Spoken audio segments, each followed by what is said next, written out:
무엇보다 윤리 없는 윤리위가 무슨 윤리를 얘기하고 말도 안 되는 얘기를 지금 저는 하고 있다. 본인들의 윤리나 좀 먼저 돌아봤으면 좋겠고요. 전 김정은 전 최고가 예언을 하셨다고 생각하는데 작년 12월에 장동혁 대표가 히틀러가 되고 싶나? 라고 하셨죠. 히틀러가 돼버린 거예요. 지금은 윤석열이라고 하는 빙벽이 다 녹아버리다 보니까 이분들이 쇠빙선이 아니라 이제는 재빙선이 돼버렸어요. 얼음을 계속 만들어요. 팥빙수 만들듯이. 지방선거 전 합당은 쉽지 않을 걸로 좀 봅니다. 아 그래요? 지금 선거를 할 거면 사실상 더불어민주당으로 할 수밖에 없는 상황이기 때문에 이게 정청래 대표 입장에서 보면 연임의 걸림돌은 조국 대표 쪽이 아니에요. 막말로 김민석 총리가 지금 총리 마치고 온다 그러면 가장 본인의 위협적인 경쟁자니까 조국 대표랑이라도 차라리 손을 잡는 것이 더 본인에게는 정치적으로는 유리하지 않겠냐는 계산도 충분히 가능하기 때문에. 근데 이거 외부에서 보기에는요. 야 역시 충정로 대통령 같다. 어쨌든 야 이거 김어준 씨의 위세가 정말 대단하구나. 한없이 가벼운 시사 토크쇼 장르만 여의도 1월 27일 화요일 순서 시작합니다. 반갑습니다. 조영준이고요. 트럼프가 또 관세를 자동차 25% 매긴다고 트루소셜에 올렸는데 뭐 물론 이대로 되진 않겠습니다만 참 이 사람도 진짜 짜증납니다. 감정 표현 잘 안 하는데 너무 짜증나요. 그러나 현대차 주가는 별로 요동치진 않고 있다는 말씀. 별로 사람들이 안 믿는다는 얘기긴 하겠죠. 자, 그리고 오늘 또 댓글에 보이니까 신어게인 세력들이 좀 많이 들어와 계신 것 같은데 신혜원 돌아오라고. 예, 이제 휴가 끝나면 돌아옵니다, 여러분. 네, 이번 주 지나고 돌아올 예정이고요. 자, 오늘 정치권 이야기들 함께 나눠주실 분 소개해드리도록 하겠습니다. 요즘 참 고생 많으시고요. 아침에 제가 얼핏 들으니까 위로 전화만 한 20통 받으시는 것 같은데 국민의힘 김종혁 전 최고위원님 어서 오십시오. 안녕하십니까? 네. 옆방에 있는데 계속 괜찮습니다. 괜찮아요. 위로 전화를 막 귀도 좋으셔. 귀도 밝고. 너무 받으시니까. 진짜 따뜻했습니다. 네, 저도 한 말씀 드리려다가 워낙 받으시니까 많이 받으셨죠 전화? 네. 네, 우리 김종혁 전 최고님 나오셨고요. 그리고 더불어민주당 성치훈 부대변인님. 안녕하세요. 네, 반갑습니다. 네, 네. 예, 전화 한 통화 좀 넣어드리세요. 직접 보고 하려고. 직접. 네, 그래서 좋습니다. 아까 안 괜찮으시죠?라고 아까 인사했습니다. 자, 그리고 신인기 변호사님. 네, 안녕하세요. 저는 위로수계 신인규입니다. 많은 위로를 좀 그래요. 네, 위로수계입니다. 위로 좀 많이 해주시고. 최은경 기자님. 네, 안녕하십니까. 네, 반갑습니다. 네. 또 길게 보면 또 우리 큰 선배님 아니십니까? 그렇죠. 네. 네, 그래서 같이 또 오늘은 다 같이 위로 좀 해드리죠. 큰 틀에서. 야, 저 앵커 웬일이셔? 나 놀리는 걸로 아주 그냥 거의 재미를 붙이시더니. 그게 아니라, 탈당 권고가 뭐예요? 사실상 제명 예고 아니에요, 그거. 하려면은 시원하게 잘라주지 이게 도대체 무슨 상황인지. 권고가 뭐예요, 권고가? 그렇다고 안 받을 수도 없는 권고인데 그거. 아유, 자, 위로가 잘 안 되는 것 같은데. 자, 네, 먼저 우리 최은경 기자님 오늘 네. 뉴스 하나 가볼까요? 네. 그 베트남 출장 중에 갑작스럽게 별세한 이해찬 전 국무총리의 시신이 오늘 오전 국내로 들어왔습니다. 운구가 되었습니다. 민주평통에서는 그 이해찬 수석 부의장의 장례를 기관장과 사회장을 겸하는 형식으로 치르기로 했다고 밝혔고요. 상임 장례위원장은 김민석 국무총리가 맡고 시민사회 및 정당 상임 공동장례위원장은 백낙청 서울대 교수, 정청래 민주당 대표가 하기로 했습니다. 네. 오늘 12시 이후부터 일반 조문도 가능하다고 합니다. 네. 자, 여기는 성치훈 부대변인 가시죠? 네, 가야죠. 네. 지금 우리 당은 지금 사실 침통한 상황이고요. 네. 원래 정치적 지주 같은 분위기 때문에 특히나 이재명 대통령 마음이 많이 슬프실 것 같아요. 왜냐하면 이재명 대통령이 힘든 시절에 어떻게 보면 계속해서 뒤에서 좀 보듬어주고 버팀목이 돼줬던 분이기 때문에 네. 대통령의 상심이 가장 클 것 같고, 그리고 고령의 나이시지만 계속해서 후배 정치인들 무슨 출판 기념회고 뭐고 다 노익장 가시면서 다 가셨거든요. 그렇기 때문에 그래서 지금 당 구성원들이 좀 애도의 기간을 갖게 되는 그 시기라고 말씀드리겠습니다. 네. 여야를 떠나서도 워낙 큰 족적을 또 남기신 분이라 아마 같이 가시지 않을까 하는 생각이 좀 들긴 하는데 야당에서도 아마 많은 분들이 참여하시겠죠? 그러겠죠, 뭐. 근데 어쨌든 이해찬 총리 같은 경우는 저는 뭐 80년대에 보면 이제 광장 서적이라고 해서 운동권 네네네. 서적 팔던 그 서적에 가서 처음 만났던 기억이 나고 그다음에 나중에 이제 그 총리 되신 다음에 기자들하고 이제 골프 친 적이 있었는데 그 골프 엄청 좋아하시더라고요. 한겨울이었는데 네. 정말 한겨울에 이제 한 나인홀만 돌고 그만했으면 좋겠는데 끝까지 치자고 하셔서 쳤던 기억이 나는데 그때 기억나는 게 이제 본인이 네. 그 김대중 대통령과 얼마나 가까웠는지 얘기를 하면서 김대중 대통령이 본인의 이제 후계를 정할 때 노무현 대통령 노무현 이인재 그다음에 한화갑 김중권 이분들에 대해서 이렇게 품평을 한 거를 그 얘기를 해주시더라고요. 정말 재밌더라고요. 근데 네. 뭐 이런 공적인 자리에서 할 수는 없는 얘기인데 그래서 그런 기억들이 나요. 네. 근데 저도 이해찬 총리 하면은 그 1988년도에 그러니까 노동위원회 3인방 그러니까 노무현, 이해찬, 이상수 이렇게 가장 유명했던 그 의원 시절을 지나서 사실 대통령직 빼고는 모든 자리를 다 해보신 아주 큰 경륜을 가진 정치인이셨는데 네. 참 마지막까지 공직에서 또 민주평통 수석 부의장을 지내시면서 이 공무를 네, 저는 네, 마지막 순간까지 다 했다라는 부분에서는 그 책임감과 그 헌신성에 대해서 또 우리 국민들이 또 고마워하는 그런 부분도 있지 않나라는 생각이 듭니다. 네.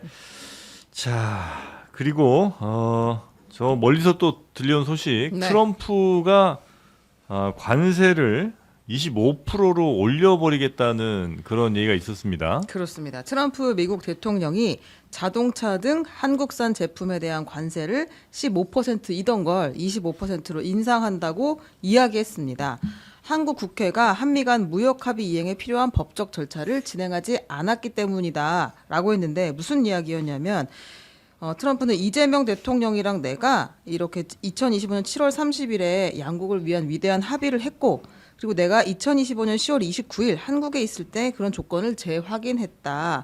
그런데 왜 한국 입법부는 합의를 승인하지 않았는가라고 이야기를 했거든요. 네. 아마 이제 국회의 비준을 이야기하는 것 같은데 요거를 핑계로 또 관세를 쥐고 흔든다 이런 상황입니다.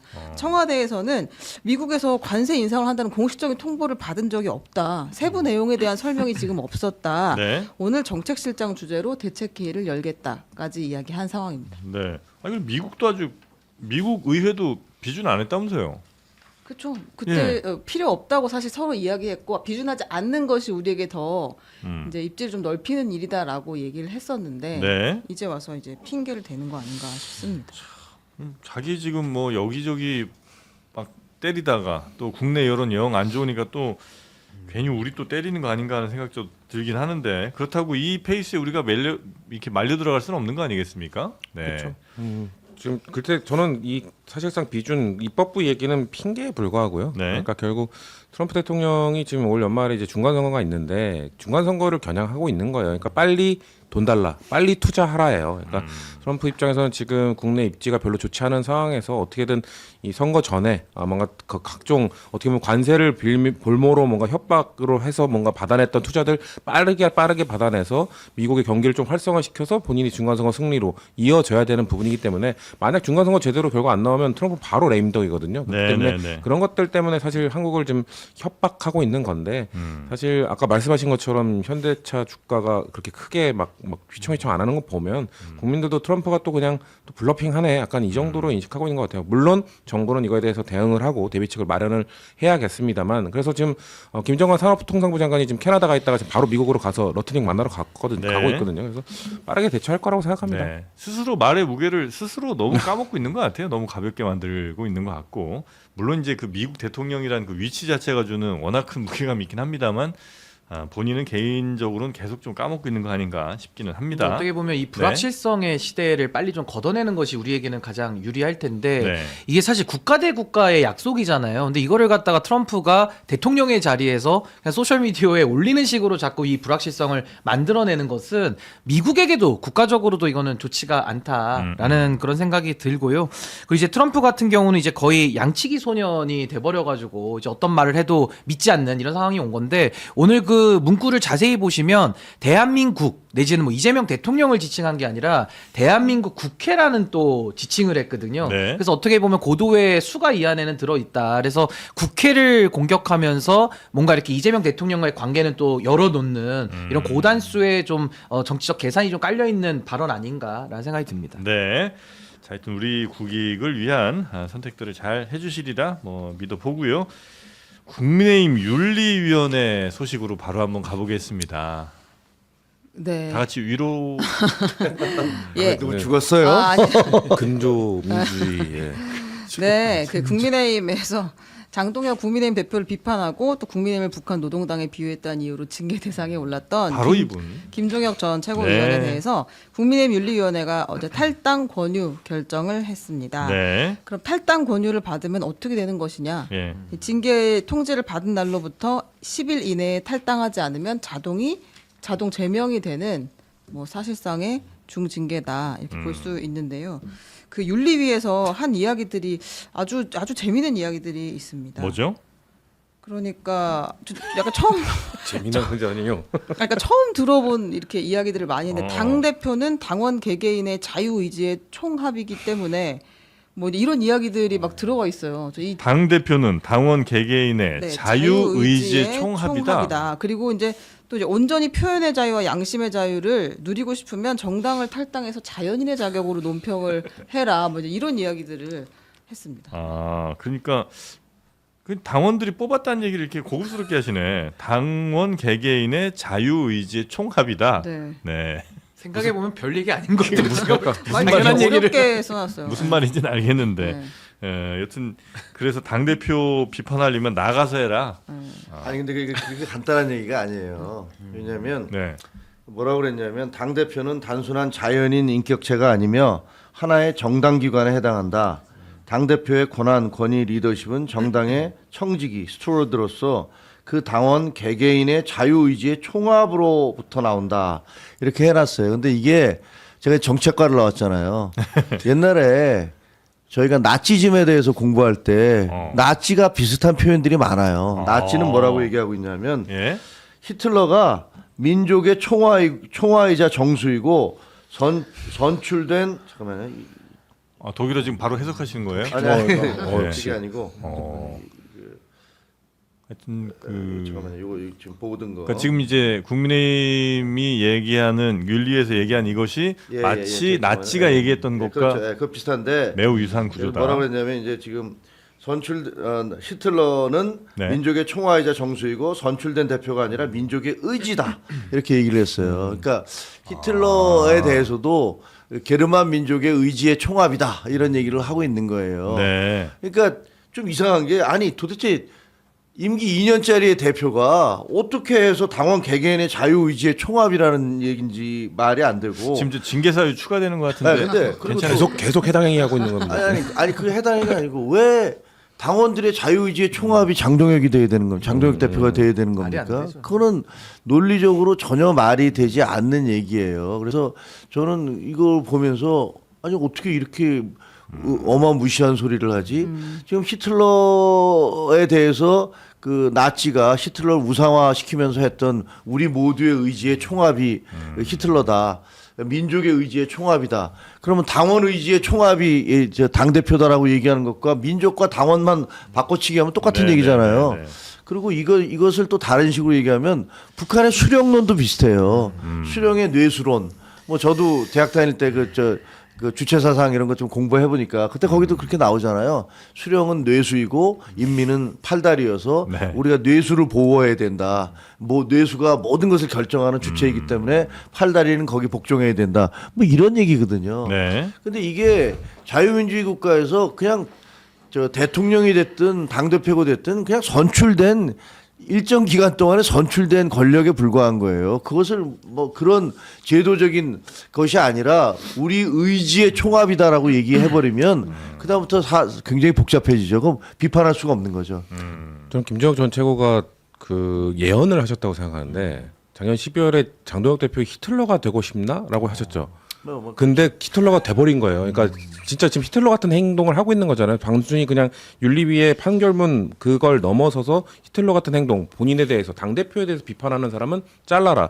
최근에 그 한동훈 대표랑 친한게 지지하시는 분들 집회했을 때 거기서 뭐 사퇴 얘기가 나왔다고 하니까 또 국민의힘 누군가가 당 대표 사퇴하라고 했다. 저거 징계해야 된다. 이런 얘기하고 있거든요. 근데 공교롭게 비슷한 시기에 민주당 당사 앞에서도 민주당 또 당원들이 모여서 당 대표 사퇴하라는 말씀하셨거든요. 근데 민주당은 자유로운 민주정당이니까 그런 얘기하는 사람도 있구나 하고 넘어가는데 국민의힘은 당대표 사퇴하라고 말하는 순간 징계 논의가 되고 있는 그리고 네. 징계가 실제 진행되고 있는 그런 정당인 겁니다. 대한민국에서는 이제 저는 야당은 없다라는 선언 같아요. 이제 장동혁 대표는 이재명 대통령 비판할 수 없는 논리의 모순에 빠진 거 아니냐. 자유의지의 총체니까 당 나가서라는 거 아니에요. 그러면 이제 대한민국에서는 이재명 대통령을 다 우리가 자유의지 총체로 뽑았기 때문에 비판하려면 국적을 바꾸고서 비판을 해야 되는 이 모순에 지금 장동혁 대표는 직면했기 때문에 대한민국은 그럼 이제 야당이 없는 거다라는 생각이 들고 무엇보다 윤리 없는 윤리위가 무슨 윤리를 얘기하고 정치적 책임을 얘기해서 우리 훌륭하시고 제가 존경하는 김종혁 최고위원님을 탈당 권고? 아, 왜 그래요, 말도 안 이거? 되는 얘기를 지금 저는 하고 있다. 본인들의 윤리나 좀 먼저 돌아봤으면 좋겠고요. 이게 정말 위험한 게 전체주의로 가고 있는 겁니다. 이미 전체화된 거예요, 국민의힘은. 그러니까 전체주의라는 게 독재의 다른 말 아닙니까? 결국에는 독재 DNA, 내란까지도 정당화하는 독재 DNA가 윤 어게인이라는 그 상징어로 지금 되어 있는 건데 윤 어게인의 실제판이고 윤석열 김건희는 구속돼 있지만은 여전히 윤석열 DNA는 장동혁의 세포 하나하나 속에서 지금 움직이고 있는 거 아니냐. 네. 전 그렇게 봅니다. 어떻게 하실 거예요? 아니 근데 이제 일단 네. 저 일각에서는 야 진짜 일단 조용히 있어라고 얘기하는데 저는 그렇게 못 있겠거든요. 조용히 왜냐면 있을 이게 수가 없지 뭐. 말도 안 아니 되죠. 문제는 당내 민주주의뿐만 아니라 대한민국의 민주주의 전체를 지금 죽이는 행동이라고 생각이 되어져요. 네. 왜냐하면 아니 대한민국 국민들은 본인들이 뽑은 대통령을 비판할 권리가 있어요. 네. 자유도 있고. 야당이 있는 건데. 그리고 당원들은 자기들이 뽑은 당 대표를 비판할 권리가 있고 자유가 있어요. 네. 근데 그걸 하지 말라는 거 아닙니까? 네, 네. 아니 그럼 뭐 옛날처럼 뭐 국가원수 모독죄나 당 대표 그 모독죄를 만드시든가 그래서 입틀막을 하시든가. 그래서 저는 그 말도 안 되는 짓을 지금 벌이고 있다라고 생각하고 네. 이 결정문에 보면요. 그 결정문이 하도 기가 막혀서 나중에 꼭 일독을 한번 하시기 바랍니다. 근데 너무 난해하게 써놔서 무슨 말인지 잘 몰라요. 근데 이런 표현도 있습니다. 뭐라고 그러냐면 저에 대한 징계, 이 징계가 선례가 되어 정당 내에 개별 억제뿐만 아니라 일반 억제가 이루어질 수 있기를 기대한다. 이렇게 얘기했어요. 개별 억제, 일반 억제는 뭐예요? 그러니까 개별 억제는 저에 대한 입닥치게 하는 개별 억제. 일반 억제라는 것은 야 이렇게 본보기를 보여줬으니까 나머지 니들도 다 입 다물어. 라는 그런 얘기를 하고 있는 거예요. 그러니까 또 하나 쉽게 더 있어요. 얘기하면 제가 재밌게 봤던 건 뭐가 있었냐면, 그러니까 이제 그 당원과 당에 대한 그 중상모략이라고 이야기하면서 이 특정한 정치 세력과 그 지지자들 관련 정치인물 정당 리더십을 혐오 자극으로 공격했다 이렇게 이야기하고요. 이거는 정당한 비판이나 표현의 자유 한도를 넘어서는 정보 심리전이다. 그러니까 지금 계속해서 이 김종혁 전 최고가 정보 심리전을 해왔다. 제가 간첩이에요. 그런 전략가시로 이렇게 심리 전문가. 아니 그래서 이제 열흘 있으면 어쨌든 제명되는 거 아니에요. 네. 어떻게? 근데 이제 이게 네. 그 규정은 이렇게 돼 있어요. 이제 열흘 동안에 이제 제가 탈당을 안 하면 네. 그 제명이 되는데 네. 제명이 되면 또 그 첫 조항은 뭐냐면 당원의 제명은 그 그러니까 최고위원회의 의결을 거쳐야 된다 이렇게 돼 있어요. 예. 그러니까 상식적으로 생각해 보면 아마 열흘이 지난 다음에 최고위에서 의결할 텐데 저는 이거 그냥 그 가처분으로 갈까 하다가 최고위원회까지를 봐야겠다라는 생각을 하는 게 왜냐하면 책임을 물어야 되잖아요. 윤리위는 어차피 당 대표가 임명한 뭐 나쁘게 얘기하면 하수인인 것이고 실질적으로 장동혁 당 대표와 지금 현재 최고위가 저를 제명한다는 결정을 자기들 손으로 내리기를 저는 기다리고 있습니다.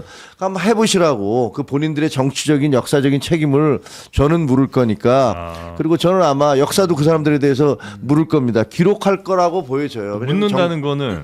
묻는다는 거는 그러니까 뭐 법적으로 아니면 법적으로 정치적으로 다 물을 겁니다. 그러니까 가처분 신청은 그 이후에 할 거고요. 예. 그다음에 이제 정치적으로는 계속 그 행위의 부당함에 대해서 맞서 싸우는 게 제가 정치적인 그 대응이 되는 거겠죠. 네. 한동훈 대표에 대한 징계도 전 대표에 대한 징계도 아마 29일에 같이 내려질 확률이 높잖아요.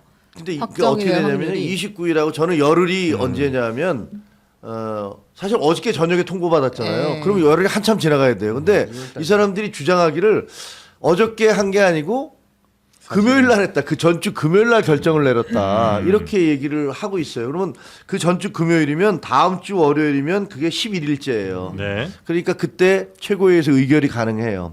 그러니까 아마 이런 타임 테이블을 계산한 게 아닌가라고 싶어지는데 이것도 이해가 되지 않는 게 지난주 금요일 날 저한테 밤 8시 40분에 사무처 당직자가 전화 와서 윤리위가 지금 어디서 자기들도 모르는 어느 모처에서 열리고 있는데 그 제가 신청했던 윤민우 윤리위원장에 대한 기피 신청이 기각됐답니다. 네. 이렇게 저한테 통보를 해왔어요. 그래서 제가 아니 그거를 전화로 통보하면 어떡하냐. 이거 문서로 보내줘야지. 그러니까 아, 윤리위원장이 그냥 그렇게 얘기하랍니다. 라고 얘기를 했어요. 근데 그 다음날 아침에 제가 페북에다가 어저께 이런 통보를 받았는데 이거를 문서가 아닌 전화 통보하는 게 말이 돼? 라고 올렸더니 그로부터 2시간 뒤에 오전 10시쯤에 저한테 핸드폰으로 문자가 왔어요. 윤리위에서 이렇게 그 기각되었음을 알려드립니다라고 문자가 왔어요. 문서가 네. 아니고 문자가. 근데 만약에 그때 저를 징계하기로 결정을 했다면 탈당 원유로 결정을 했다면 같이 알려줘야 되는 거 아니에요. 근데 이제 절차는 다투실 것인데 결과가 사실 바뀔 것 같지 아이, 않잖아요. 안 바뀌죠. 근데 그러고 나면 이제 한동훈 전 대표와 이제 김종혁 전 최고는 어떤 선택을 할 것인가. 아니 그러니까 뭐 말씀드렸던 대로 이게 그 가처분이라는 것은 사실은 뭐 변호사 계시지만 절차의 문제점을 주로 따지는 것이 내용을 따지지는 않아요 잘. 그리고 그 법원은 가능하면 정당 사무에 정당 내부에서의 갈등에 관여하고 싶어하지 않는 것도 맞아요. 그러니까 일각에서는 야 가처분해도 절차상의 하자가 없으면 그냥 끝나 네. 이렇게 얘기하는데 제가 보기엔 절차상의 하자도 많아요. 일단 이 윤리위원장 기피 신청에 대한 것도 있고 그다음에 저의 통보되는 문제도 있고 여러 가지가 있고 네. 그리고 기본적으로 이 징계를 하겠다라고 하는 그 자체가 그 우리 윤리위원장 전임 윤리위원장이 여상원 위원장이 이거는 정당 정치의 사망이다. 이거는 말도 안 되는 짓이다라고 언급을 하셨듯이 그리고 여기서 지금 보면은 당 자체를 이렇게 입틀막을 하겠다는 의도를 노골적으로 드러내고 있잖아요. 그래서 저는 뭐 재판부가 어떤 판단을 내리는지 좀 봐야 되겠어요. 네. 형식과 절차뿐만이 아니라 기본적으로 민주주의와 헌법 질서에 위배되는 그런 그 결정을 한 것이기 때문에 이 부분에 대해서 어떤 판단을 내릴지를 좀 지켜보려고 근데 합니다. 저 같은 경우는 이 정치를 사실 사법화하는 거는 저는 최대한 피하는 게 맞다라는 생각이 들어요. 네, 왜냐하면 네, 네. 또 법원 갔는데 판사가 또 만약에 국민의힘 손을 들어주면 오히려 정당성만 부여하는 상당히 네, 이것도 네, 좀 안 네. 좋은 선례가 되는데 과거에 이준석 대표 사례는 윤리를 가지고 한 건 아니고요. 전당대회 개최 금지 가처분을 했다가 이제 한 번은 인용되고 한 번은 이제 기각이 됐던 사례 그게 있는데요.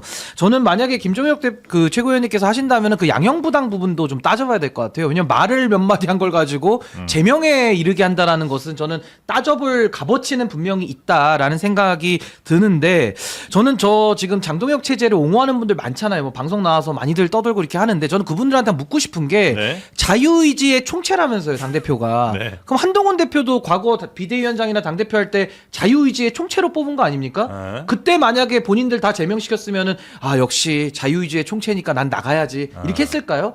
그때 반발하다가 지금까지 와서 또 이거를 정치적인 문제를 아주 사법의 칼을 휘둘러가지고 지금 이런 폭거를 하고 있는 거거든요. 물론 저는 한동훈 대표의 행위에 대해서는 뭐 비판하고 또 여러 가지 뭐 형사적으로도 네. 처벌할 부분이 있으면 하는 거지만은 네. 민주주의를 이렇게까지 정당에서 훼손시키고 망가뜨려서는 안 되는 일이다. 그때 이제 더 큰 자유의지의 총체가 찍어냈으니까. 아, 위에 있었잖아. 용산에? 그걸 건드렸다. 그건 다르게 뽑은 거 아닙니까? 당대표랑 대통령 선거가 네, 여튼 같으니까. 와 이거 사법부로 이상해요, 가면 징계 전담 재판부 같은 거 있으면 좋겠다. 이게 저는 생각이 지금 듭니다. 계엄이잖아요. 네. 그 지금 하는 행태가 아 당내 계엄. 당내 계엄을 계속 하더라고요. 네, 네, 똑같은 네. 거예요. 전 네. 결정문 보면서 보도 자료에 나온 결정문을 보면서 딱 드는 느낌이 야 이거 뭐 윤석열 전 대통령이 그 계엄 포고문 내린 거하고 비슷하네. 네. 48시간 이내에 복귀 안 하면 알겠습니다. 그 의사들 모두 처단하겠다라는 그런 내용과 일반 일맥상통한다. 억제와 개별 억제를 얘기하면서 네. 입을 틀어막겠다는 것과 비슷하다는 생각을 했습니다. 네. 자 그런 지금 국민의힘 생각보다 근데 지지율이 매우 하여튼 이상하게 많이 나오고 있죠. 네, 저희가 이제 네. 여론조사를 소개할 때 딱 세 가지만 소개합니다. 갤럽, 리얼미터, 그리고 가끔 MBS 플러스 JTBC가 조사한 거, 요 정도만 소개를 저희는 네. 하거든요. 근데 이제 국민의힘 지지율이 여론조사 업체에 따라서 극명하게 갈리고 있어요. 극명한 정도가 아닙니다. 이거 지금 그 전화 면접 방식을 택하는 한국 갤럽 조사에서는 지난주 금요일 발표한 게 국민의힘 지지율이 22% 나왔어요. 근데 항상 20% 언저리를 왔다 갔다 하는 예. 그런 숫자가 나옵니다. 근데 그 자동 응답 시스템 ARS 방식인 리얼미터 발표에서는 이번 주 초에 월요일에 40% 가까이 나왔어요. 39.5%. 그리고 추세를 봐도 네. 계속해서 오르는 한 3주간 34, 37, 39 이렇게 오르는 추세를 보이고 있거든요. 차이가 민주당은 차이가 거의 안 나잖아요. 두 기관의 네, 그 네, 결과가. 근데 이거는 좀 심해도 너무 심하다 차이가. 왜 이런 결과가 나왔을까? 국민의힘 내부에서도 왜 이렇게 됐어요? 라는 질문들이 나온다는 거예요. 그러니까 국민의힘 지도부에서도 잘 나온 거를 들이대면서 봐라. 지금 우리가 잘하고 있지 않냐. 이렇게 이제 얘기할 근거가 되는 거니까. 이렇게 조사가 잘 나오면. 제 징계 사유에도 있어요. 아, 뭐라고 여론조사 되냐면 지지율이 기록이 잘 나왔어요. 왜 그 리얼미터처럼 잘 나오는 것들을 언급하지 않고 갤럽과 MBS 조사를 언급을 해서 그 당을 공격했다. 의도적으로 공격한다. 당의 사기를 꺾었다 이런 거. 뭐 이렇게 얘기를 하고 있어요. 네. 왜 이렇게 차이가 나지 근데? 근데 아시다시피 두 회사 워낙 크잖아요, 다. 조사 방식이 다르죠. 조사 그러니까 ARS 방식이라는 건 기계음이잖아요. 예. 뭐 누구입니다. 뭐 지금부터 이렇게 하니까 대개의 경우 다 끊어버려요. 네. 그렇죠? 그리고 그거를 기계음에 끝까지 다 듣고서 응답하는 사람은 우리가 얘기하는 이른바 고관여층입니다. 양당의 적극 지지하는 아주 적극적인 지지자들. 그러니까 중도층이나 이런 사람들 누가 그걸 받고 앉았겠습니까? 근데 이번에 꼭 다 이거 전화 우리 당을 위해서 꼭 받아야지라고 하는 사람들은 고관여층이에요. 그래서 응답률이 대개의 경우 한 2%에서 뭐 10%까지 된다는데 10%는 본 적이 없습니다. 근데 대개 한 뭐 5% 미만인 경우 이렇게 되는 거고, 그다음에 저쪽에서 하는 갤럽이라든가 MBS에서 하는 전화 캐티 조사라는 것은 면접자들이. 그 면접원이 전화해서 안녕하세요 누구신데요 뭐 이렇게 얘기하면서 질문을 하기 때문에 대개의 경우 이제 사람하고 대화를 하듯이 하는 거니까 그래서 일반 응답률이 되게 높습니다. 네. 10에서 15%뭐 어떨 때 20%까지 가고 이렇게 되니까, 그러니까 여기에는 중도층이라든가 그리고 양당의 어떤 적극적인 지지층이 아닌 사람들도 대부분 응답을 해요. 그러다 보니까 ARS 조사는 대개 보면은 양당의 적극 지지층이 어떻게 생각한다라는 것이고, 일반 그 갤럽 조사나 MBS 조사는 전체적으로 일반 국민들이 어떻게 생각한다, 이런 차이가 있는 거죠. 네. 일종의 착시 효과인데 지금 당권파 국민의힘 당권파가 주장하는 근거 중에 요거랑 당원수 두 개 얘기하거든요. 그러니까 당원수가 증가하고 있다. 지금 지지율 잘 나오고 있다. 그러니까 장동혁 지도부가 잘하고 있다. 요 논리인데 네. 이 착시라고 말씀드리는 게 지방선거 앞두고 있기 때문에 결집되는 거예요. 지방선거 앞두고 있기 때문에 지금 선거에 나가는 모든 후보자들이 다 당원 모집에 열을 올리고 있기 때문에 당원이 늘어난 거고, 그리고 당원 모집하면서 본인들을 지지하는 사람들에게 다 여론조사 제대로 좀 응답해라. 왜냐면은 여론조사 응답해야 본인들이 이 사전 실제 경선 가기 전에 좀 유리한 위치에 갈 수 있기 때문에 네. 그것들을 훈련시키고 전달하기 때문에 지금 응답률도 좀 올라가고, 그러니까 리얼미터 수치가 좀 올라가고 그러면서 당원들도 늘어난 건데, 이거를 갖고 어떻게 보면은 뭐 자위하고 있는 거죠. 본인들이 이거를 이거 봐 잘하고 있어. 근데 사실 저희 당도 뭐 저희 당 지지율 잘 안 나올 때도 그렇고 보통 갤럽을 보고 판단해야 돼요. 갤럽이 가장 보수적으로 나오는 지지율이거든요. 그러니까 갤럽에서 진짜 안 나오면, 갤럽에서 올라가는 것도 뭔가 잘 될 때도 갤럽이 가장 늦게 올라가고요. 네. 뭔가 반영이 가장 늦게 되는 조사가 갤럽이기 때문에 보통 정당 내부에서 좀 전략적으로 판단하는 분들은 갤럽 지표를 보고 보통 판단하는데, 그냥 이거 갖고 판단하는 것 자체가 지금 착시에 빠져서 그냥 자화자찬하고 있는 거죠. 그러니까 본인들이 유리하게 나오면 믿고 불리하게 나오면 또 안 믿거든요. 그쵸. 그러니까 그렇게 하면 뭐 정말 답이 없는 길을 간다라는 생각이 들고, 아무리 갤럽에 대한 불신이 있더라도 갤럽이 하는 조사의 추세는 믿어야죠. 추세는 봐야 되는 게 이거 논리적인 거고 현실적인 건데, 지금 갤럽에서도 장동혁 대표 단식 아무리 해도 추세적으로는 계속 당의 지지율이 빠지고 있는 건 팩트거든요. 네. 그렇기 때문에 아무런 효과가 없고, 이제 국민들은 자꾸 이제 국민의힘을 더 외면하고 이제는 외면할 동인조차 가지지 못하는 그런 상황 아니냐라는 생각이 듭니다. 네. 자, 이렇게 국민의힘 소식 쭉 한번 살펴봤고요. 다음으로 민주당하고 조국혁신당 합당이 지난 주말에 이제 던져지면서 굉장히 큰 이슈가 됐는데, 당 내에서도 좀 반대 목소리가 이제 제대로 나오고 있는 것 같습니다. 양당 다 지금 불쾌감을 호소하는 사람들이 드러나기 시작했어요. 그러니까 조승래 사무총장이 사실상 흡수 합당론으로 보일 수 있는 이야기를 했거든요. 그 민주당이라는 큰 생명체 내에서 조국혁신당의 DNA도 잘 섞이게 할 것이다. 그리고 당명은 근데 역시 민주로 가야지. 이제 이런 취지로 얘기를 했더니 조국혁신당에서도 뭐지 이거 우리가 분명히 DNA를 잘 반영해달라고 이야기를 했는데 이거 흡수합당하자는 건가? 이런 이야기가 한 덩어리로 나왔고 네. 그리고 민주당 내부에서는 왜 지금이냐 그리고 왜 당원에게 먼저 묻지 않고 공식적으로 제안을 했느냐라는 불만이 계속해서 나오고 있어요. 네. 이거는 좀 듣고 오겠습니다. 그럴까요? 대통령이 지금 굉장히 애를 써서 중도 실용을 외치고 그래서 그 안정감을 지금 확보하고 있는 상황에서 굳이 이렇게 할 수 없는 실익이 뭔지. 당명 고수 의견과 함께 본격적인 통합론이 시작도 전에 이러한 오해가 형성되는 것에 강력한 유감을 표합니다. 네, 두 불만이 약간 좀 컬러는 다르군요. 이현주 의원은 원래는 정청래 대표가 너무 성급하게 자신들과 아무런 논의도 없이 이렇게 던졌다는 거에 큰 불만을 맨 처음에 이제 던졌던 의원이기도 한데 지금은 이렇게 해서 얻는 게 뭐냐, 실익이 전혀 없어 보인다는 이야기를 이제 또 하고 있고요.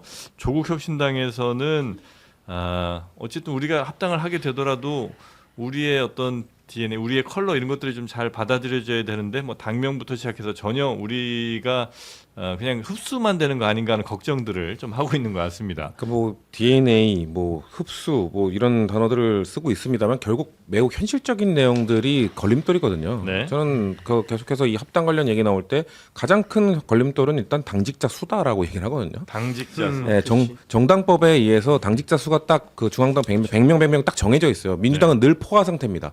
그 당직자 수가 늘 부족한데 정당법으로 이것밖에 못 뽑도록 해놨기 때문에 그게 꽉 차 있단 말이에요. 당직자 하고 싶은 사람은 훨씬 많은데. 하는데 그런데 지금 그 사람들 다른 자리를 제공해주지 못하면 사실상 당직자로 계속 있어야 되기 때문에 근데 조국혁신당도 제3당 정도면 지금 정확한 수치는 알 수 없습니다만 당직자 수 꽤 채웠을 겁니다. 꽤나 많이 채웠을 건데 그러면은 양당이 합쳐진다. 그러면은 딱 합쳐지는 수만큼 정확히 말하면 조국혁신당의 당직자 수만큼 민주당 당직자 누군가는 다 일자리를 잃어야 돼요.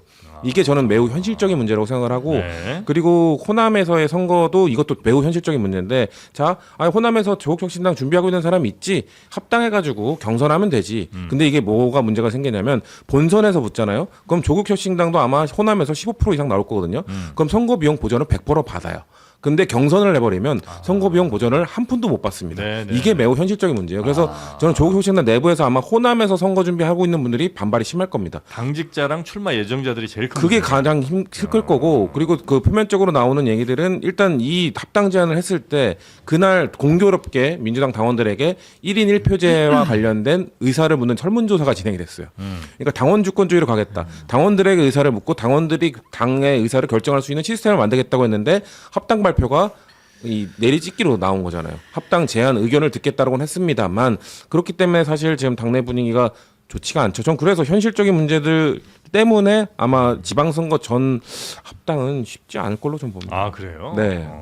반대하는 목소리가 적지 않은 모양이군요, 당내에서. 그렇죠. 그러니까 그 실제로. 이런 현실적인 문제들보다도 일단 방식에 대한 문제, 시기에 대한 문제들을 지적하십니다만 실제 만약에 물밑 협상이 이루어질다 할 때는 제가 말씀드린 부분이 가장 큰 걸림돌이 될 거예요. 당명도 민주당에서 아마 바꿀 가능성 매우 없어 보이죠? 그렇죠. 그러니까 사실 지금 빨리 하려고 하는 게 그 빠르게 처리해야 된다, 2월 안에 해야 된다는 게 지방선거를 앞두고 있기 때문에 빠르게 당명도 결정이 돼야 되고. 예. 근데 당명을 바꿔버리면 또 온갖 거를 다 바꿔야 되거든요.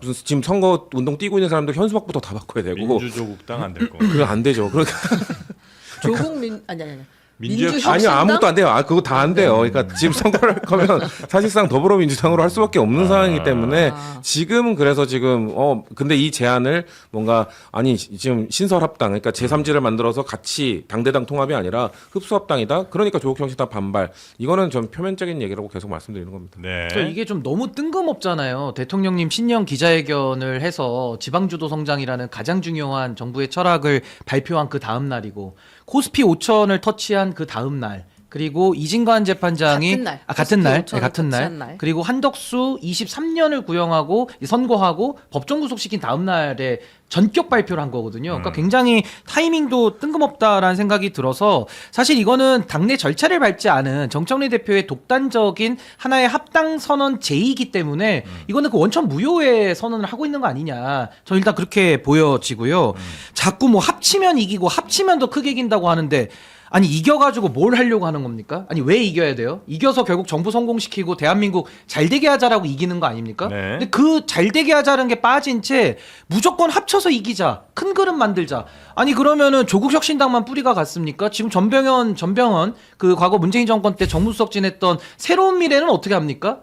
그 이낙연 대표가 있던 당이거든요. 지금 이제 국민의힘 가졌지만. 네. 아니 그러니까 통합하면 이긴다고 하면은 조국혁신당만 필요합니까? 그 새로운 미래에 있는 몇천 표, 몇만 표라도 갖고 와야 더 도움되는 거 아니에요? 그러니까 이건 굉장히 좀 어리석은 판단을 전 하고 있다는 생각이 들고 또 하나는 조국혁신당이 지금 DNA를 말하고 있는데 선명 야당 역할을 그동안 국회에서 열심히 나름대로 했거든요. 네. 제가 세 개만 예를 들어보면 정치개혁에 있어서 소수당의 다당제로 가는 개혁안들을 많이 얘기를 했습니다. 그 조세제도도 굉장히 진보적인 이야기를 네네. 많이 했고 특히나 검찰개혁이라고 하는 최근에 있었던 가장 뜨거운 이슈에 대해서도 정성호 장관하고 국민의힘보다 더 각을 세운 분이 조국혁신당 의원들이에요. 네. 근데 이제 와가지고 민주당 안에 선명 야당이 들어가서 이제부터 집권 여당 잘할게요라는 게 얼마만큼 국민들에게 호소력이 있겠느냐라는 생각이 들고 또 하나는 지지율 차이가 거의 한 15배에서 20배 차이가 나는데 왜 민주당의 대표가 독단적으로 그 제의를 하죠? 그러니까 이런 것들은 상당히 민주당 입장에서도 이해가 되지 않는 상황일 뿐만 아니라 네. 조국혁신당도 국민의힘 제로를 외쳤거든요. 네. 그럼 국민의힘 제로를 외칠 거면은 본인들이 부산이나 대구로 출마를 해서 국민의힘을 더 코너로 모는 역할을 해야 되는데 네. 지금은 윤석열이라고 하는 빙벽이 다 녹아버리다 보니까 이분들이 쇠빙선이 아니라 이제는 재빙선이 돼버렸어요. 얼음을 계속 만들어요. 팥빙수 만들듯이.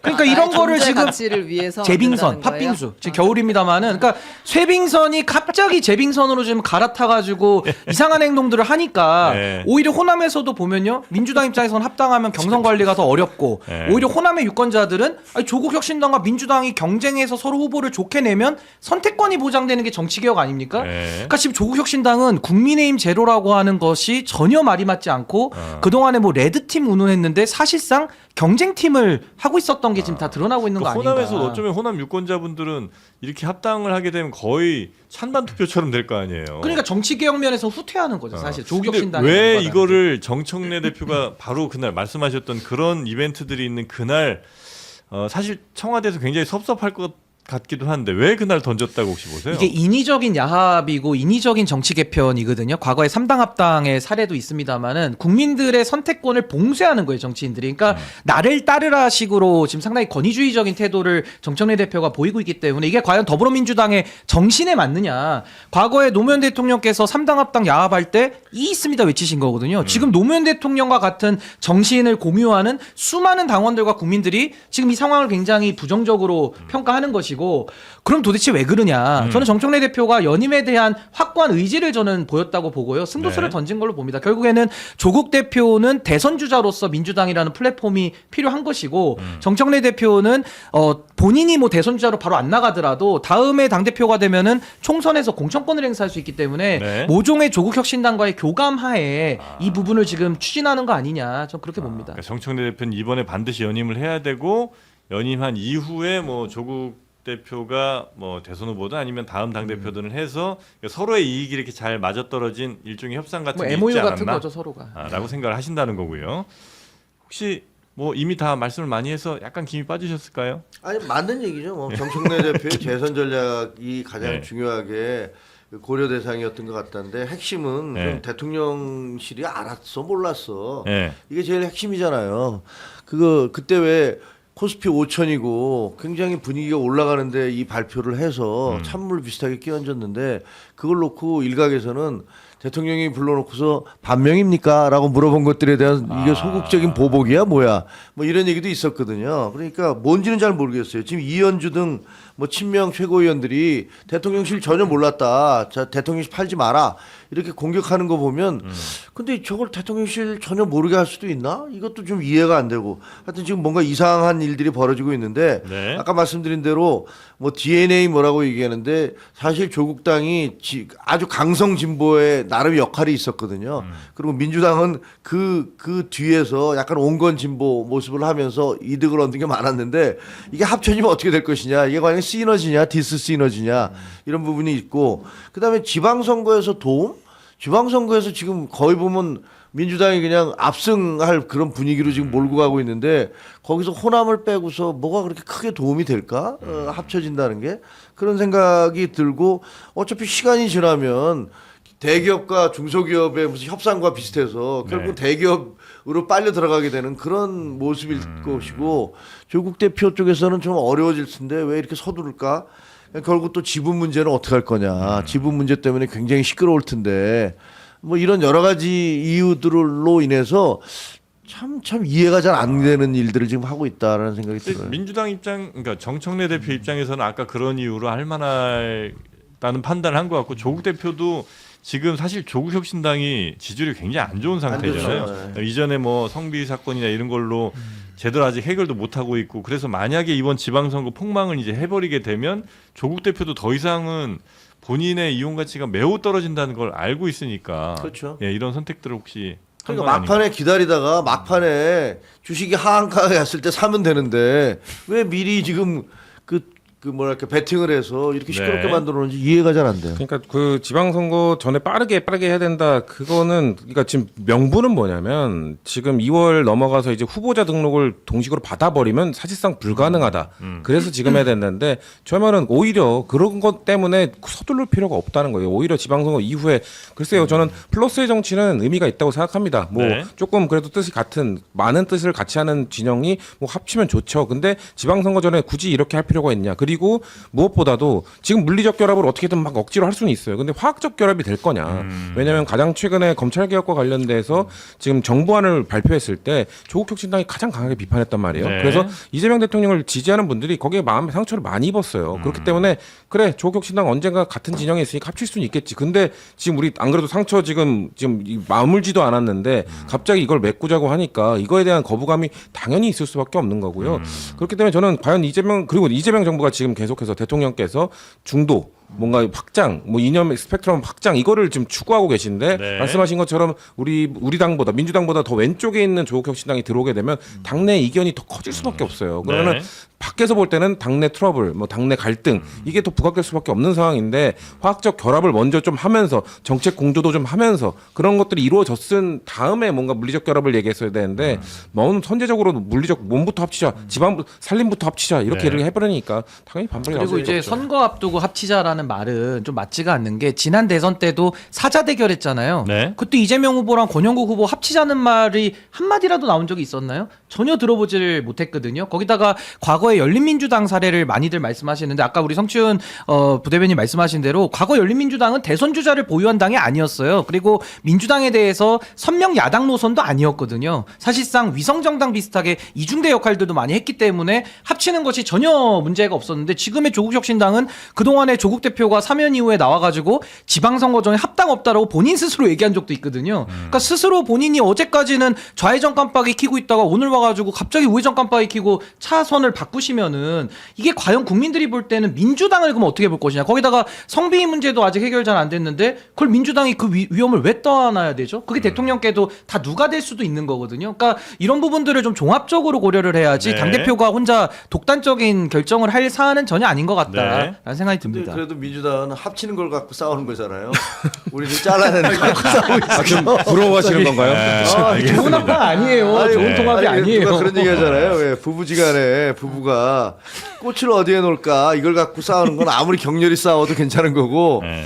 그 돈 문제 갖고 싸우는 건 아무리 점잖게 싸워도 심각한 거다. 네. 이런 얘기가 있는데 뭐 어쨌든 네. 어쩜 자, 민주당에서는 또 그럴 수도 있죠. 지금 현재 강선우, 김병기, 김경 이 문제 너무 심각하니까 이건 무조건 이제 욕 들어먹는 상황일 수밖에 없으니까 이런 걸로 약간 설령 합당 안 되더라도 적어도 그 이슈는 조금 잠잠해질 수 있지 않나 하는 기대를 또 해볼 수는 있지 않나. 아, 이슈 덮개용으로. 근데 그렇게 하기에는 전략적으로 너무 실패한 게 아닌가. 그리고 저는 네. 조국 만약에 합당해서 뭔가 정말 지금 뭐 이 합당에 찬성하시는 분들이 그래서 정청래 대표 연임하는데 뭐 도움이 되는 거 아닌가?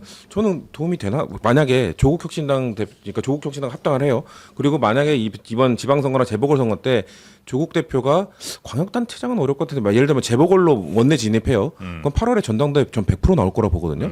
그러면 또 다른 후보가 생기는 거예요. 조국혁신당 입장에서는 살림을 합쳤어요. 근데 그 약간 새빵살이하는 느낌으로 좀 그 지분이 많지 않아. 그러면 당연히 전당대회 때 영향력을 발휘해가지고 차기 총선 때 뭔가 공천권을 행사를 위해서 지도부에 진입하려고 당연히 노력하겠죠. 그렇기 때문에 지금 조국혁신당이 들어온다는 거는 지도부 차기 8월에는 전당대회 구도가 아예 바뀌는 거예요. 뭔가 그렇기 때문에 저는 전략적으로 왜 이거를 하지 지금 오히려 네. 불리할 텐데라는 생각을 저는 아니 근데 하시는 그거는 거죠. 좀 생각이 다른 게 정청래 대표 입장에서 보면 연임의 걸림돌은 조국 대표 쪽이 아니에요. 막말로 김민석 총리가 지금 총리 마치고 온다 그러면 가장 본인의 위협적인 경쟁자니까 당연히 김민석 총리에 대한 당권 도전을 막으려면은 조국 대표랑이라도 차라리 손을 잡는 것이 더 본인에게는 정치적으로는 유리하지 않겠냐는 계산도 충분히 가능하기 때문에 일각에서는 조국 대표 들어오면 정청래 대표가 불리한데 왜 불리한 일을 하겠어? 이건 정당한 거야라는 식의 소강 논증을 하는데 전혀 그렇지 않다. 아마 그렇게 손을 봅니다. 잡았으면 조국 대표가 이렇게 정선 대표 뒤로 이렇게 할 걸요. 내가 앞에 서겠다. 내가 나가겠다고 할 거예요. 저는 아니 근데 셋 다 나오면 좀 민주당 그렇죠. 패널들이 김민석 총리를 막으려고 하겠죠. 김민석, 정청래, 조국 다 나오면 정청래 대표한테 유리하죠. 유리할 게 유리- 없다. 그 관련된 수도 예, 있어요. 이슈가 유리하다. 하나 더 있습니다. 여론조사. 네. 김어준 씨가 서울시장 선거 여론조사에서 김민석 국무총리를 집어넣어서 계속 여론조사를 하고 있잖아요. 네. 김민석 총리가 이거 빼달라라고 이야기했는데 김어준 씨가 다시 안 뺄 거다라고 이야기했거든요. 짧게 들어보겠습니다. 네. 벤치 얘기하다가 국내 얘기하시니까 한국말이 잘 생각이 안 나가지고 서울시장에 나갈 의사가 없어서 포함시키지 않았으면 좋겠다는 얘기 누차 했던 이야기인데 또 그런 경우가 있어서 더 이상 안 했으면 좋겠다 하는 차원에서 이야기한 거고요. 그거는 제가 알아서 할게요. 이 빼달라고 요구하는 것도 자유고 넣는 것도 이쪽이 결정할 일이에요. 후보가 원하는 대로 해줘야 됩니까? 그럴 수도 있고 아닐 수도 있어요. 여론조사 기관이 판단하는 겁니다. 각자 자기 할 일 하는 겁니다. 근데 저는 이유가 있다 이거죠. 그걸 뭐 출마를 막으려고 했다는 이런 건 말도 안 되는 소리고. 네. 요거까지는 이제 같이 봐야 큰 그림이 보인다고 얘기하시는 분들도 계시는 것 같습니다. 이건 좀 지켜보죠. 뭐. 네. 네. 근데 저는 이거 손 넘은 거예요. 저거 넘으면 안 돼요. 그러니까 왜냐면은 김민석 총리 입장에서는 지금 본인이 안 나가겠다고 했기 때문에 여론조사에 응답하는 사람들의 사수는 김민석 안 나온다고 했잖아. 의지가 없잖아. 근데 굳이 응답을 김민석으로 안 해주거든요. 그렇기 때문에 손해 보는 여론조사인 거예요. 그렇기 제대로 때문에 한다고 하는 것도 그렇죠. 아니고. 제대로 적극적으로 하겠다는 사람을 뽑아주려고 하지 안 네. 나가겠다는 사람 안 뽑아주는 대로 저 정도 나온 거잖아요. 그러면은 지금 2위권에 형성이 되어 있는데 지금 이미지가 고착화되는 겁니다. 김민석 총리는 서울시장 후보권에서도 1등과 동떨어진 아주 현저히 격차가 나는 2위권에 머물러 있었다. 당내 후보 중에도 그렇죠. 20권. 2위권에 머물러 있었다. 그러면은 만약에 당대표 선거 나오면은 서울시장 선거 때도 당내 2위권에 머물렀던 사람이잖아. 라는 이미지를 고착화시키잖아요. 그러니까 저는 악의적인 거죠. 저는 매우 선 넘은 행동이라고 생각하고 네. 넣고 말고는 자기가 판단할 거다고 총수가 얘기하는데 아니요. 저거는 너무 노매너입니다. 아니 근데 이거 외부에서 보기는요. 야 역시 충정로 대통령답다. 뭐 그런 생각이 들어요. 왜냐면 아니 총리한테 저렇게 당신이 그렇게 얘기하든 말든 간에 우리가 할 테니까 알아서 할게 이렇게 얘기할 수 있는 사람이 누가 있겠습니까?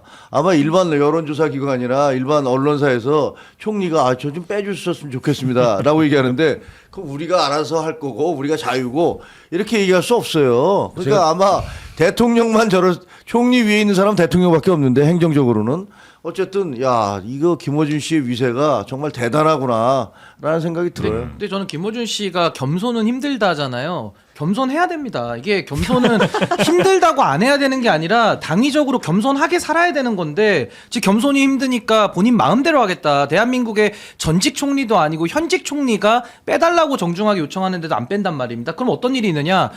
지금 총리의 국정 운영에 힘을 받겠습니까? 총리가 지금 지방선거 앞두고 나간다는 식으로 여론조사를 저렇게 만들어서 여론을 형성시키면 공무원들도 그 말을 듣겠냐는 거예요. 그러니까 전 이런 부분도 상당히 국정 운영에 방해가 될 뿐만 아니라 차기 서울시장 선거에서도 사실은 정원호 구청장이 지금 행정 경력을 기반으로 상당히 지금 좀 그 지지율이 올라가고 있는 추세인데 저기다 김민석 총리를 넣으면 같은 행정가들끼리 표가 분산된단 말이에요. 그러면 네. 정원호 구청장보다 또 다른 모종의 민주당 의원들을 하나를 띄우려고 지금 저렇게 하는 거 아니냐. 그래서 이거 제가 과도한 추측이 아니라 김어준 씨가 처음에 조국 대표 작년에 사면 받고 처음 출연한 방송도 겸손은 힘들다였거든요. 네. 그때도 대통령 취임하신 지 2달밖에 안 됐는데 다음 대권은요라고 대권 질문을 해서 대권 주제를 띄워버려요.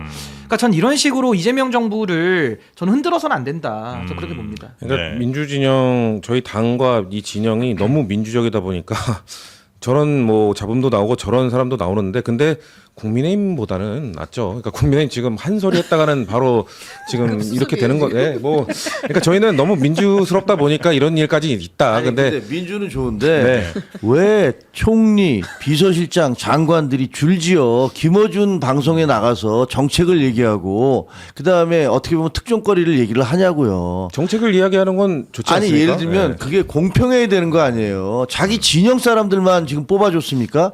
국민들이 투표를 해갖고 대통령이 되셨는데 대통령이 된 다음에는 국민 모두를 위해서 일하겠다고 그렇게 얘기하고 계시잖아요. 근데 비서실장도 그렇고 총리도 그렇고 KBS라든가 다른 공영방송을 왜 만들어놨습니까?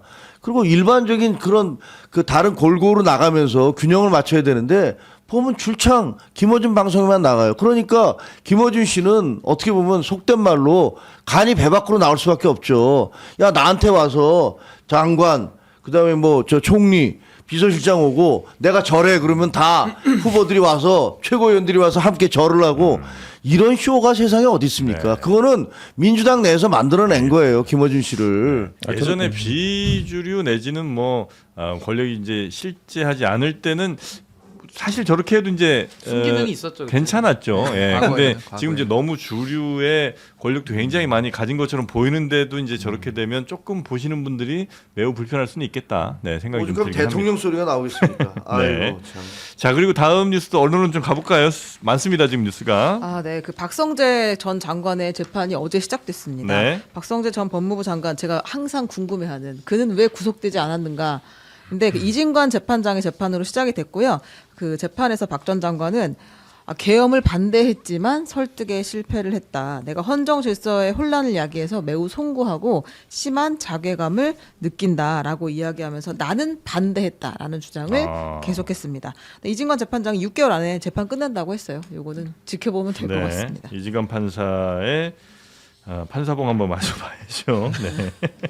자, 그리고요. 국민의힘이 네. 내란 전담 재판부 설치법에 대해서 헌법 소원을 제기했습니다. 이유는 당에서 한 거예요? 네, 국민의힘이 했습니다. 헌법상 기본권 침해 소지가 다분하다라는 이유로 헌법 소원을 제기했습니다. 굳이 이걸 당에서 할 필요가 있었을까? 어차피 윤석열 측에서 할 거 아니에요. 그러니까 지금 윤석열 전 대통령이랑 절연하지 못했다는 걸 인증하는 거죠. 계속해서 윤어게인 세력과 함께 가겠다, 윤석열 전 대통령과 함께 가겠다는 것을 계속해서 말씀하신 것처럼 저는 국민의힘이 이걸 했다고 저 기사 본 다음에 아니겠지라고 다시 봤어요. 그러니까 믿을 수가 없었어요. 어떻게 당이 이거를 굳이 자기네들은 걸어 나가신 분이다. 우리는 이제 거리 두고 있다라고 주장을 하면서 이건 사실상 그 윤석열 전 대통령 보호해 주려고 하는 거 아니에요. 그러니까 지금 장동혁 지도부가 심하게 지금 망상에 빠져 있는 것 같아요. 네. 본인들이 절연했다고 하면서도 윤어게인과 함께 가고 있고 이런 것까지 적극적으로 하고 있는 행동에 대해서 국민들이 어떻게 보실지를 모르나? 진짜 모르나? 저는 야당이지만 그러니까 예. 다른 당이지만 안타깝습니다. 이 행태가. 당사자도 아닌데 굳이 이걸 왜 했을까 하는 생각이 좀 들긴 하네요. 그런 걸 굉장히 비판을 했는데 저에 대한 징계 사유에도 윤석열 전 대통령에 대해서 비판한 것들이 그 징계 사유에 들어가 있어요. 아, 징계 얘기 좀 그만해요 이제. 아니 그리고 마음 속에 가득 찼어요. 아니, 열흘 가는 좀 하시게. 아니 그러니까 보니까 이게 좀 거리를 둬야 되잖아요. 네. 윤석열, 김건희 그러니까요. 씨하고 네. 절연을 해야 되는데 그게 아니고 절연하지 않은 사람들에 대해서 공격을 하고 있는 거니까 참 안타깝죠. 네. 다만 이제 요게 아마 당사자가 아니잖아요. 국민의힘이 이제 재판을 받는 것은 아니기 때문에 이제 각하될 확률이 좀 높지 않을까 싶고 당사자가 아니다. 윤석열 당사자가 할 경우에는 때는 이제 위헌법률심판 제청 신청도 할 거고 아마 헌법소원도 하게 될 텐데 네. 그럼 절차를 좀 거치게 되지 않을까 싶습니다. 근데 당사자야 당연히 하겠지. 근데 뭐. 이 부분은 이제 국회 입법 형성의 재량이 상당히 폭넓게 존중받고 있고요. 거기다가 사실은 이 판사회의에서 이제 판사들을 고르도록 상당히 유연성을 제로로 만들었기 때문에 저는 큰 실익은 없다. 네. 그냥 뉴스 한 줄 나오기 위한 하나의 노력이다. 그런가요? 봅니다. 알겠습니다. 자, 다음 뉴스 얼른 가볼까요? 짧게 법원의 반격이 있었습니다. 그 내란 전담 재판부를 설치할 때 영장 전담 판사도 2명 이상 두도록 했는데 내란 전담에 영장 전담이 또 따로 있군요. 그렇죠. 내란 사건에 영장을 전담하는 네. 판사 둘을 두라고 했는데 법원에서 기존 영장 전담 판사였던 남세진, 이정재 부장판사를 일단 임명을 했습니다. 이 사람들의 특징은 박성재 구속영장 기각. 저의 가장 큰 의문사항. 네. 박성재 구속영장 기각한 사람, 윤석열 체포영장, 추경호 영장을 기각한 그 판사들입니다. 기존에 하던 사람들을 바꾸려고 내란 전담을 했는데 또다시 이 사람들을 앉혔습니다. 영장 발부에 굉장히 보수적인 네, 진짜 보수적이에요. 인권 굉장히 옹호하고. 기각 보수적이라기보다 그거는 헌법소의 의지가 결여된 판사라고 저는 이야기한 게 맞고 네. 사실 저는 이진관 재판장께서 정말 힘드실 것 같아요. 이게 지금 법원의 저는 주류적 정서라고 보거든요. 지금 아무리 이 내란 전담 재판부를 그렇게 정말 힘들게 탄생을 시켰는데 그 입법 취지를 완전히 또 몰각시키는 이런 현상을 보이고 있기 때문에 물론 임시라고는 했기 때문에 저는 국민들께서 또 목소리를 내셔야 된다라는 생각이 듭니다. 그러니까 인사는 메시지거든요. 네. 이 인사를 냈다는 건 조희대 사법부가 조희대 대법원이 이거에 대해서 뭔가 내란 관련돼서 이렇게 막 자꾸 중요 임무 종사자 뭐 가담자 이런 사람들 너무 심하게 구속시키고 하는 거 우리는 하기 싫어라는 걸 선언한 거나 그 메시지를 던진 거나 다름없기 때문에 역시나 조희대 대법원에 대한 비판은 사법부에 대한 비판은 저희가 계속 할 수밖에 없을 것 같습니다. 네. 다음 달 22일에 법관 인사가 있습니다. 그때는 바뀔 것으로 보여요. 네. 네. 그리고 박장범 KBS 사장 관련된 뉴스가 하나 있던데 이거 좀 심각한 것 같은데요. 네, 그 12.3 계엄 내란 당일에 KBS가 계엄 선포와 거의 같은 시각에 뉴스 특보에 들어갔습니다. 네. KBS는 도대체 이걸 어떻게 알았지? 대통령실이랑 내통한 거 아니야? 라는 의혹이 계속 나왔었는데 지금 이제 추가 정황이 조금 나왔어요. 당시 박장범 사장은 사장이 아니고 내정자인 상태였는데 박장범 사장 내정자가 갑자기 보도국장한테 전화를 했다고 합니다. 저녁에. 네. 그래서 들어와서 방송을 해야 한다라고 이야기했다는 거예요. 그 보도국장한테 지시할 라인이 아니었는데 했다. 근데 박장범은 왜 움직였을까? 알고 봤더니 최재혁 윤석열 대통령실의 홍보기획 비서관과 그 계엄 전에 연락을 한 상황이 있다. 네. 그러니까 대통령실에서 아마 곧 계엄 선포를 알리고 이거 니네가 제대로 그 실시간 중계를 해라라고 지시를 했고 박장범 사장이 움직여서 보도국장에게 지시한 것이 아니냐라는 의혹이 지금 네. 나온 상황입니다. 박장범 사장이 그 파우치 작은 가방 외국 회사의 그 쪼매난 가방. 그 사람 인터뷰죠? 네, 그렇습니다. 네. 그 인터뷰했던 박장범 사장이 근데 그 비상계엄 그 시각 좀 전에 아마 통보를 받았고 당연히 이제 그 비상계엄에 대한 이야기를 들었을 가능성이 매우 높아지는 그런 상황에 대한 뉴스가 하나 있었던 것 같고요. 근데 이거는 수사 들어가기는 어려울 것 같아요. 지금 상황을 보면 네. 뭐 다시 진짜 뭐 이 사건을 수사하겠다라는 의지가 없는 상황에서는 그냥 요 정도 의혹으로 넘어. 박장범 사장은 아직도 사장이죠. 예. 여기 옆에 KBS가 있잖아요. 네. 그 점심 먹으러 가면 KBS 직원들이 앉아서 얘기 많이 하거든요. 아 그래요? 가끔 얘기를 좀 들으시는 모양이군요. 네. 박장범 사장이 아직도 사장입니다. 네. 자 그리고 김경시 의원 네. 의원직 사퇴했군요. 그렇습니다. 네. 서울시의원 사퇴를 했습니다. 서울시의회가 오늘 오후에 윤리위를 개최해서 징계 절차를 진행할 예정이었는데 선제적으로 사표를 던졌습니다. 네. 사실 당연히 시의원직을 유지할 수 없는 사람이죠, 이 그렇죠. 사람은. 오늘 열렸으면은 좀 네. 만장일치로 제명됐을 거라고 보고요. 그러니까 네. 지금 서울시의회는 또 국민의힘이 다수당이에요. 70명 이상이 국민의힘이고 민주당 위원들도 아마 이거에 대해서는 막아줄 생각이 없었을 것 같고 아마도 선제적으로 본인이 탈당을 그러니까 그 의원직을 내려놓음으로써 결국 재판 과정에서 나는 그 시의원직도 내려놨다. 네. 라고 한마디 더 하려고 지금 하루 먼저 내려놓은 겁니다. 아니 처벌 달게 받겠다는데 좀 달지 않은 처벌 좀 할 수 있게. 아, 근데 이 말도 진짜 킹받죠. 달게 맞겠다, 진짜. 아니 그 단맛을 보여주지 말고 매우 쓴맛으로 좀 부탁 좀 드리겠습니다. 아 이런 일을 벌이는 사람을 단처벌하면 안 되죠. 네. 뉴스 또 있나요? 여기까지 할까요? 여기까지 할까요? 네, 알겠습니다. 아 김경시 도대체 이 사람 하나가 갖고 온 이 폭풍이 얼마나 당 전체를 지금 흔들고 있는지. 과거 이정근 씨가 있었잖아요. 녹취록. 네. 민주당도 사실 이정근 씨 녹취록 때문에 이른바 황금폰 네. 그로 인해서 거의 뭐 초토화가 됐었는데 네. 지금 이제 또 김경 씨가 그 비슷한 길을 걷고 있는 것 같아요. 그래서 저희 당은 그 이번 지방선거 때는 이런 분 안 들어가게 하려고 지금 뭐 그 공심이나 이런 것들 외부 인사도 더 많이 넣고 좀 네. 국민들께 이제는 이번에는 이런 공천 안 한다는 거 모습 보여드리려고 지금 준비하고 노력하고 있습니다. 네. 자, 하여튼 김경시 의원 사퇴하는 것까지 전해드렸고요. 근데 저 되게 개인적인 이야기를 예? 하면 안 되겠지만 뭐죠? 계속 이것 때문에 머리가 멈춰가지고 그 민주당과 조국혁신당의 합당이 하든 말든 이제 그건 결정이 될 일인데 네. 전 이거 3당 합당에 비교하는 건 조금 좀 동의하기 어려운 것 같아요. 그 3당 합당은 그 당시에 뭐 김영삼, 내용은 네. 다르죠. 김종필. 내용은 네. 다른데 뭐 이제 그 정치인들끼리서 꽁냥꽁냥해서 야합적으로 한다는 면에서의 네, 공통점이지. 야합이라고 볼 내용은 수는 있을 다르죠. 것 같은데 내용은. 이 비교가 맞는지가 지금 어제부터 계속 뭐 오늘 그런 얘기가 좀 있었나요? 아까 이제 신인규 말하는 말을 과정에서? 했는데, 예. 삼당 아니, 합당. 비판하는 분들 중에서 그거 꺼내신 분들이 있었어요. 아, 민정당 그래요? 거 그때랑 뭐가 다르냐라고. 근데 저도 야합의 면에서는 네. 공통점은 또 있는 거죠. 그러니까 물론 말씀하신 대로 최 기자님 말씀에 내용이 같다라고 주장하면 그건 잘못된 표현인데 정치인들끼리 국민들 앞에서 깜짝 등장식으로 정계 개편을 시도한 부분은 그 공통점이 있지 않나 그런 해석은 가능해 보입니다. 네. 자, 저희 장판 가운데 양당이 있는 장판이 있습니다. 양쪽이 스위치가 서로 달라요. 그래서 반쪽이 서로 다르게 이쪽은 뭐 2도, 이쪽은 7도. 왜냐면 누구는 춥고 누구는 덥고 이럴 수 있잖아요. 한쪽은 끄고 한쪽은 켜고 이런 게 가능한 장판이 있습니다. 여기에다가 탄소를 또 코팅을 해버려 갖고 뭐 전자파 걱정도 없고 요거는 극세사. 예, 그래갖고 아주 또 표면이 부드러운 데다가 또 빨래도 가능한 그런 장판이 있어요. 그게 우리 사회에 던졌다는 건 굉장히 큰 축복이 아닌가 하는 생각이 좀 드는데 요 장판 바로 코롱 알피쿨 워셔블 극세사 탄소 매트. 좋은 말 다 들어갔는데요. 이름이 네. 코롱 알피쿨 워셔블 극세사 탄소 매트입니다. 네. 요게 이제 대형이 2m, 2.4m. 그러니까 가로 2m, 세로 2.4m. 이 정도면 뭐 거의 킹 사이즈인 것 크네요. 같고요. 그다음에 특대형은 가로 2m, 세로 2.6m까지. 요거는 뭐 지금 시중에 판매되는 어떤 침대도 다 커버할 정도로 굉장히 큰 장판이 되겠고요.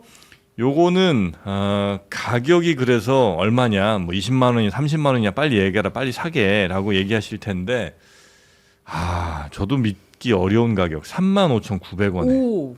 예. 왜 최은경 기자만 놀라죠? 왜 여러분 총액이요? 월 네. 35,900원이 아니고. 월 35,900원이 아닙니다. 우와.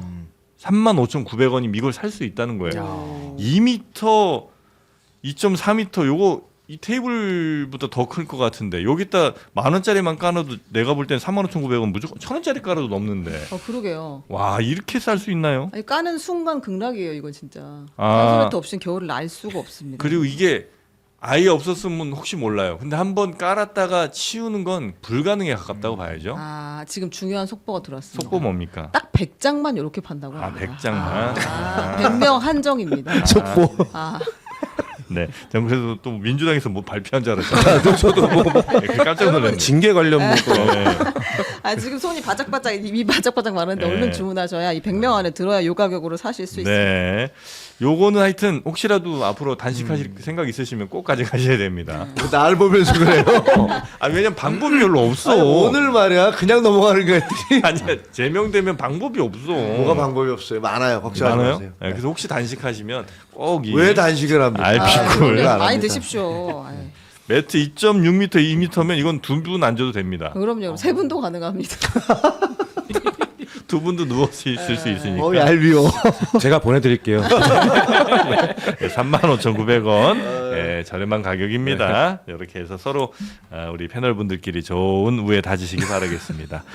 자, 오늘 함께해 주신 우리 김종혁 전 최고님 그리고 성치훈 부대변인님, 신인규 변호사님 오늘도 굉장히 알찼고요. 재밌었습니다. 세 분 다음 주에 또 뵙겠습니다. 다음 주면 설 아닙니다. 다음 주면 혹시 아 그런 얘기 하지 마세요. 네. 아. 다음 주에 뵙도록 하겠습니다. 고맙습니다. 예, 감사합니다.